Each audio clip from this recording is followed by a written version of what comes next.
¿Qué tal, mis hermanos? Buen día. Les saluda a su amigo el diácono Antonio Cervantes Silva. Soy diácono permanente en la parroquia Jesús Divino Maestro en Monterrey, Nuevo León, México. Y en este martes 14 de septiembre del año de 2021, año de San José, seguimos caminando en este martes de la semana 24 de tiempo ordinario. Hoy la primera lectura, seguimos de la primera carta a Timoteo, capítulo 3, versículos del 1 al 13, y en el Evangelio de Lucas, capítulo 7, versículos del 11 al 17. Hoy Timoteo recibe instrucciones de Pablo, porque cuando iban a los diferentes lugares, pues elegían a personas para sacerdotes, para obispos, para diáconos, y hoy resalta sobre todo dos aspectos, en este caso San Pablo, cómo debe ser un obispo y cómo debe de ser un diácono. Fíjense la exigencia que pone para el ejercicio de estos ministerios.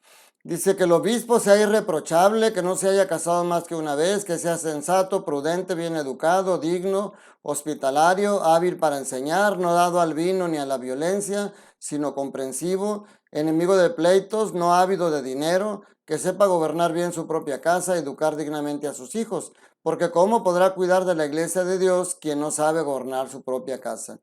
No debe ser recién convertido, no sea que se llene de soberbia y sea por eso condenado por el demonio. Es necesario que los creyentes tengan una buena opinión de él para que no caiga en el descrédito ni en las redes del demonio. Se fijan, parece una situación muy exigente para una persona que tenga que ser diácono, pero créanme lo que esto debería ser unas exigencias para toda persona, para todo cristiano. Todos deberíamos de tener estas características o esas cualidades. Y luego para los diáconos también dice algunas otras cosas específicas. Los diáconos deben asimismo ser respetables y sin doblez, no dados al vino ni a negocios sucios. Deben conservar la fe revelada con una conciencia limpia, que se les ponga a prueba primero y luego, si no hay nada que reprocharles, que ejerzan su oficio de diáconos. O sea, también los diáconos tenían una exigencia muy grande para el ejercicio de su ministerio. Después habla de unas mujeres. Dice, las mujeres deben de ser igualmente respetables, no chismosas, juiciosas y fieles en todo. O sea, aquí no sabemos si se refería a las esposas de los diáconos, que es lo más probable, o si se refería a otras mujeres que ya tenían alguna actividad propia dentro del grupo de seguidores de Jesús. Pero lo que sí hay que recalcar es que todas esas características que le exige a los diáconos, a los obispos y a las mujeres, deberían de ser características de todos nosotros. Debemos de esforzarnos por ser personas que tengan una buena imagen ante los demás, sobre todo ante Dios. Dice al final, los que ejerzan bien el diaconado alcanzarán un puesto honroso y gran autoridad para hablar de la fe que tenemos en Cristo Jesús. Claro que el premio más grande que nosotros encontramos es en el cielo. San Esteban es el primer diácono mártir. Él tuvo autoridad para hablar de la palabra de Dios, pero tuvo que dar la vida por eso. A nosotros no se nos pide ahorita dar la vida en el sentido literal, pero sí se nos pide dar nuestro tiempo en obras de caridad, en leer la palabra de Dios y sobre todo en vivir de acuerdo como la palabra de Dios nos invita a vivir. En el Evangelio es muy interesante también el día de hoy porque nos presenta la resurrección del hijo de la viuda de Naín. Nos dice que Jesús iba entrando a una población llamada Naín, acompañado de sus discípulos y de mucha gente. Dice, al llegar a la entrada de la población se encontró con que sacaban a enterrar a un muerto hijo único de una viuda, a la que acompañaba una gran muchedumbre. Fíjense, algo importante a recalcar aquí. Hemos visto en otros pasajes cómo cuando llega a Jesús le llevan a los enfermos, le llevan a la gente necesitada para que haga algo por ellos. O la misma persona, como el caso del ciego que dice Jesús, hijo de David, ten compasión de mí, el ciego Bartimeo. Aquí la diferencia de eso, nadie pide la ayuda de Jesús, nadie va pidiendo ayuda. Ellos van con el cortejo fúnebre, con el dolor de acompañar a esa pobre viuda que se queda sola porque era su hijo único. Y una mujer que se queda sola, viuda, sin esposo, sin hijos, pues va a vivir de la caridad, queda desamparada. Y entonces aquí nos ve como dos verbos importantes que dice acerca de Jesús. Cuando el Señor la vio, se compadeció de ella. La vio y se compadeció. Ver y compadecer. y entonces se acerca y le dice, no llores. Fíjense, yo siempre les he dicho que cuando vamos a un funeral, de muy buena fe le decimos a la persona, no llores, tu papá ya está bien, no llores, mira, tu esposa ya está en el cielo. Y yo siempre les digo que no es del todo correcto decirle eso. Lo más correcto es decirle llora, desahógate, deja sacar ese dolor que hay en tu corazón, pero ten la fe en que esta persona ya está mejor. O sea, sí hay que darle el mensaje de consuelo de la palabra de Dios, pero hay que darle la libertad de que llore y que se desahogue.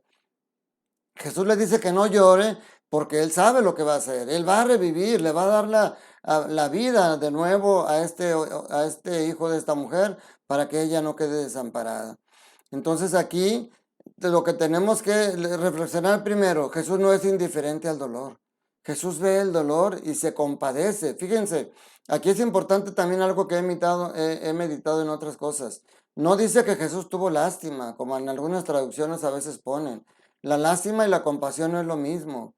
Cuando tú dices, pobrecito, ¿cómo está sufriendo esta persona de hambre y no tiene ni qué comer? Ojalá Dios lo ayude. Y te vas, estás sintiendo lástima. Cuando tú dices, pobre hombre, no tiene ni qué comer, mira, déjame entrar aquí a esta tienda a comprar pan, un lonche, un refresco para darle de comer. Estás teniendo compasión. La compasión te mueve a la acción, te mueve a ayudar a esa persona que está necesitada. La lástima solamente te hace decir, pobrecito, y si acaso haces alguna oración por ella. Este pasaje de la Biblia nos invita a reflexionar qué hacemos nosotros cuando vemos una situación de necesidad.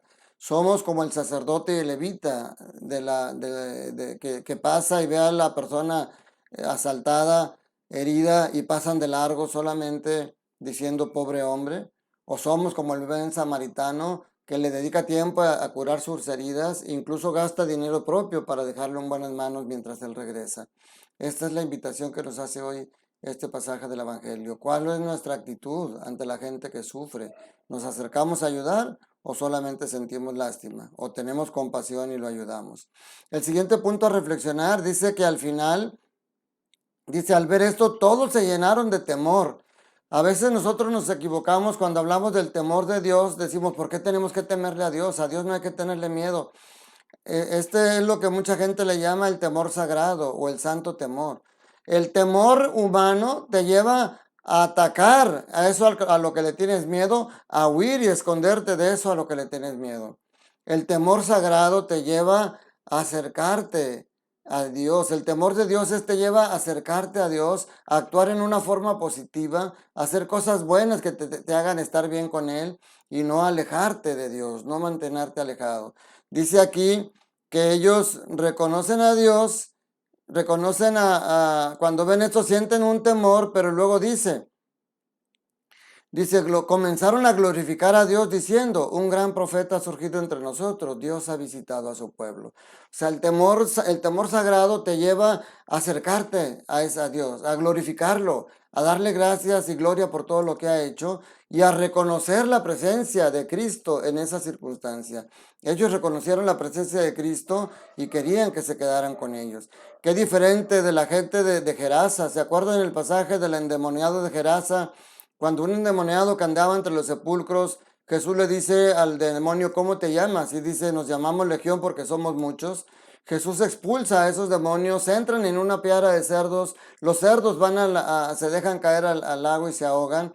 ¿Y qué es lo que hace la gente? También siente temor, igual que las personas de hoy, pero las personas de hoy sienten temor y dan gloria a Dios y se acercan a Él. Estas personas del pueblo de Gerasa sienten temor y corren a Jesucristo. Le dicen, por favor, vete de nuestro pueblo, no te queremos aquí. El santo temor de Dios es el tener miedo de perder a Dios, el tener miedo de estar alejado de Él y entonces darle gloria, acercarte y vivir cerca de Él. Hoy el Señor nos invita a no tener lástima. Hoy el Señor nos invita a tener compasión. Jesús no tiene lástima de ti. Jesús se compadece y está contigo en los momentos que más lo necesitas.